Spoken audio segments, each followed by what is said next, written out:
Assalamualaikum warahmatullahi wabarakatuh. Hello everyone, my name is Amanda Renati and I'm from Class A, Magister Manajemen Logistik, Universitas Logistik dan Bisnis Internasional UIN. And my lecture name is Dr. Insinyur Agus Purnomo MD. And in this video, we're going to talk about some trends that was called supply chain diversification.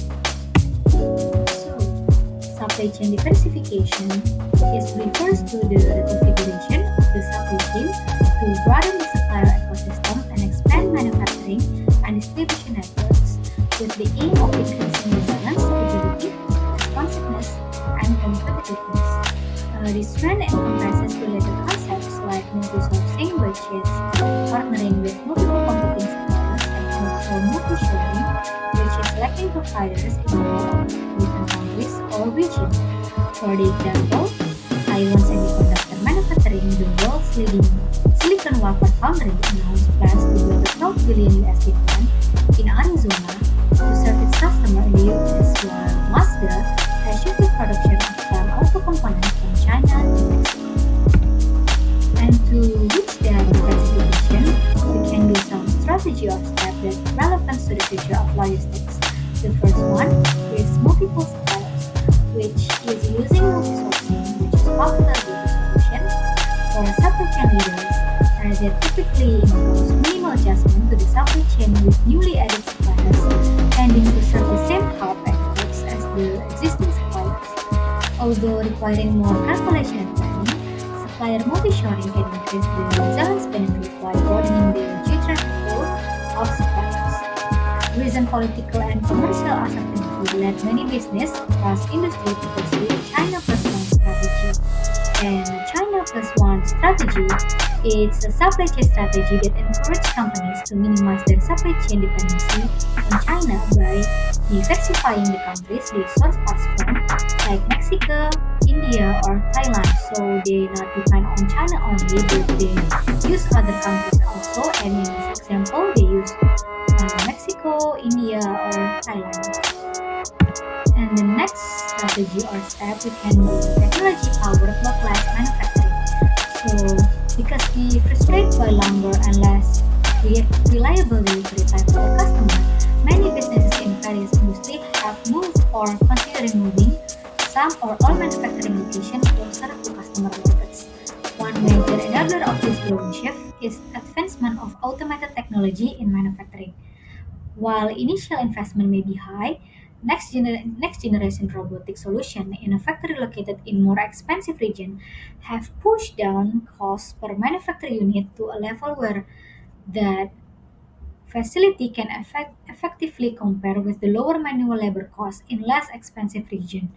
For some task-specific robotic devices, returns of investment or we call ROE have been achieved in less than 2 years. Parallel to this, the steady development of 3D printing may eventually bring about a future of hyper-localized manufacturing, in which whole products can be cost-effectively made and assembled in a customer local neighborhood. The third strategy or plans that we can do is redundant freight lanes and carriers. So, the diversified strategy is to adopt bimodal or multimodal redundancies in freight lanes. In this strategy, at least two modes make delivery side by side within the freight lane. Besides the resilience benefit, this redundancy strategy also opens opportunity for a new diverse offerings.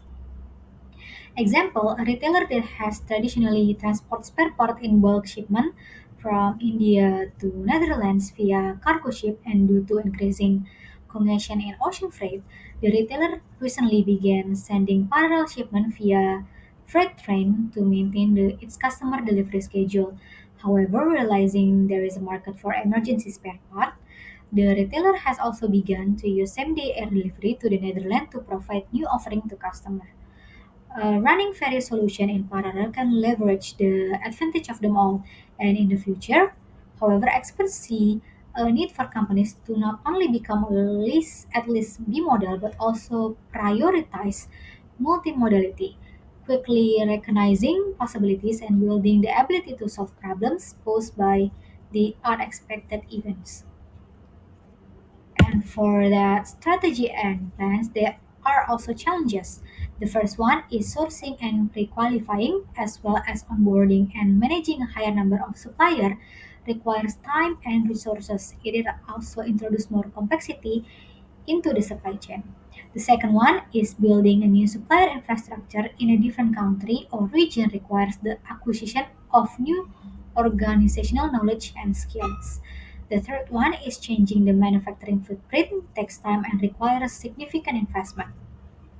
The fourth one is diversified supply chain setups can increase the cost to serve and therefore reduce profitability. And the last one, or the fifth one, is diversifying the source of components and materials may cut the risk of a complete backlog in manufacturing or retail, but it can also increase the chance of partial disruption as each source experiences its own set of risk factors. And my opinion regarding this topic that diversification has emerged as one of the most effective approaches to enhance the resilience of global supply chain. Instead of relying solely on a single supplier's transport mode, routes, and technology, companies are now optioning for a diversified approach by incorporating multiple supplier, transport modes, routes, and technology. Businesses can establish alternative options to mitigate disruption or unexpected events. This reduces their dependence on a single supplier or global pathway. And because of that, we need to look closely that supply chain diversification occurs as organizations depart from agendas driven purely by cost efficiency and service level to additionally focus on resilience, agility, and flexibility. This shift requires more sophisticated management of logistic operation, including design and inventory control, and may necessitate more investment and longer term planning. So that's all that we can discuss about supply chain diversification and thank you for your attention. Wassalamualaikum warahmatullahi wabarakatuh.